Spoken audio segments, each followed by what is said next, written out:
2 days ago, I watched a really fantastic conversation. It's Jacob Collier in the Colin and Samir show. There's this funny myth that you need to somehow know what you're doing, but people who know what they're doing don't make interesting work. It's just as simple as that. And when I saw in the chapters that there was a chapter with the title Debating Rick Rubin, I immediately had to skip to that. Now, if you don't know who Rick Rubin, Jacob Collier, and Colin and Samir are, I don't think you would have clicked on that video. So I'm gonna skip the part where I explain who those people are.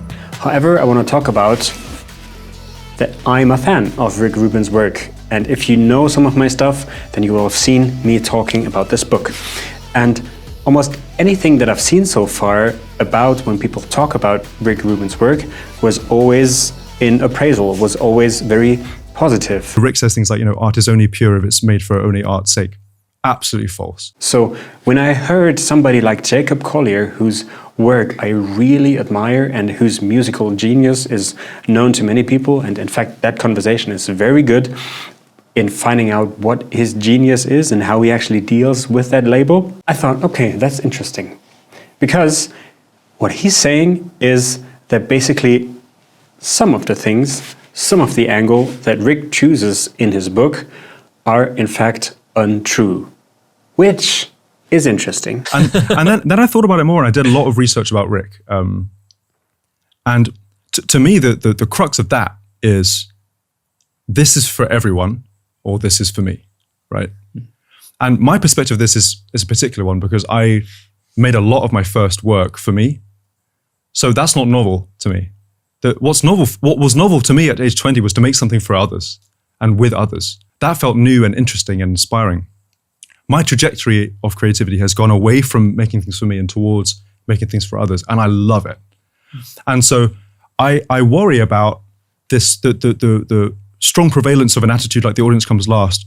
Which is interesting because in the first few lines of Rick Rubin's book, he says, nothing in this book is known to be true. So in fact, he doesn't claim himself that what's in the book is in fact true. But I feel like anybody who's inherently creative in some way knows that there's no one way to do anything. You can make work for people. You can make work for an audience. You can conform to the algorithm. You can make an engaging thumbnail. That's cool. You can also lock yourself up in a room, like I did for many years, and make stuff that you just deeply, deeply care about that has never been made before and will never be made again. That's cool as well. And to me, that dissonance between the two perspectives is so interesting, because I think both Jacob Collier and also Rick Rubin are trying to help people to be more creative, help people to do more creative things.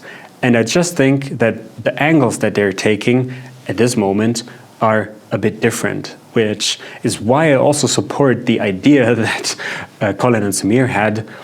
Why not the two of them have a conversation and we get the chance to listen to it? I absolutely love your perspective and would listen to however long that conversation was between you. And if that was 10 hours, I'd listen to the entire thing. I'd love to talk to him, and I'm glad that he's on the planet, and I'm grateful that he is prompting some of these conversations.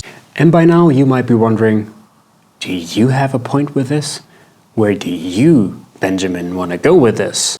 I'm really glad you asked. Because what I'm trying to do with my work, and especially that space here, is to try to find the middle ground between those two perspectives. Because I think great art is when you walk down the mountain from the chilly cold lack of oxygen to the warmth of the village, and you exchange stories and food and energy, and you meet people where they are, and you say, this is for you, not this is for me. Rick Rubin makes the point in his book that art is simply about creating stuff for yourself. He, of course, makes a very important point for everybody who feels like they're always judged by others, because we're not going to be creative in any way if we always let others judge the stuff that we do. But where Jacob, of course, is right, and what I kind of have been neglecting for myself, for my own stuff, is that in order to feel a part of something bigger, you as a creator you have to try to create resonance. You have to contribute. And this is also a word that's being used in that conversation a lot. And the difference between contribution and participation. Because if you only make stuff for yourself and you don't care about what other thinks about that, that might get you started, but that also will make you very lonely at the end.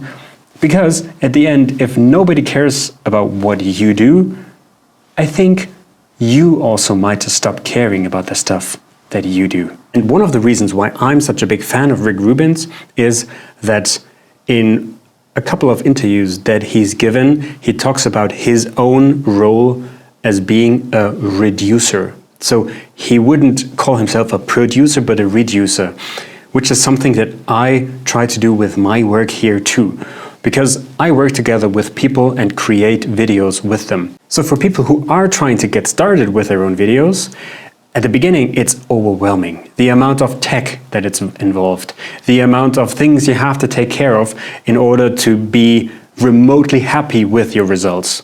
So I'm trying to take all of that away, and also I'm not trying to add artificial layers of stuff, but I'm more trying to remove complexity, and I'm more trying to remove additional stuff that the people that want to get started with videos don't need in the beginning. And that's exactly why I love that small part of the conversation that Colin and Samir and Jacob Collier had. And by the way, please watch the whole thing. The whole conversation is absolutely worth it if you're a creative person or you want to become more creative. Because it sums up what it's actually about. If you want to be creative, you need to find a way to not take care of people's judgment and not let that judgment stop you. And by the way, Jacob said something very important in the conversation, because both praise and hate are equally difficult, because they will both distract you from your path. Which doesn't mean, and that's also why the small part is so important, which doesn't mean that you shouldn't try to contribute to something bigger. And that's where I think I want to move towards in the future more, that the stuff that I know, the stuff that I can do, will be able to make a difference. Which is why this place here exists. And it only looks like this since a couple of days. I've already worked with 2 people in here, and I'm really excited to create even more in here.